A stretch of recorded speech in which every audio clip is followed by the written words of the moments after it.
India's been, they're my friends and he's my friend.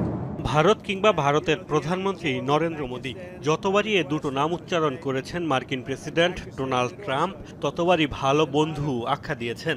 কতটা ঘনিষ্ঠ মোদী ট্রাম্পের সম্পর্ক? অতীতের ছবিতে নয়, প্রশ্নের জবাবটা মিলবে সাম্প্রতিক বাস্তবতায়। বন্ধু দাবি করলেও ভারতের বিরুদ্ধে একের পর এক কঠোর পদক্ষেপ নিচ্ছেন ট্রাম্প। তাতে প্রশ্ন উঠছে, আসলেই কি নয়াদিল্লিকে বন্ধু ভাবেন তিনি, নাকি এরই মধ্যে ফাটল ধরেছে দুই মিত্রের সম্পর্কে? পেহেলগামে সন্ত্রাসী হামলার জেরে শুরু হওয়া ভারত পাকিস্তান সংঘাত থেমেছিল ৪৮ ঘন্টার মধ্যে।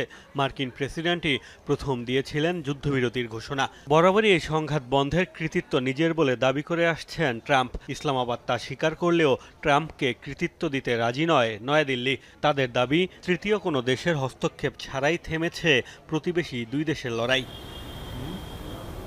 ভারত পাকিস্তান সংঘাত বন্ধের ইস্যুতে দূরত্ব তো বেড়েছেই, নরেন্দ্র মোদীর দেশের ওপর আরও অনেক কারণেই নাখোশ মার্কিন প্রেসিডেন্ট। রাশিয়া ইরানের সাথে থাকা বাণিজ্য সম্পর্ক যার মধ্যে অন্যতম। ভারতের ওপর ২৫% শুল্ক আরোপের সময়ও সেই ক্ষোভ লুকাননি তিনি।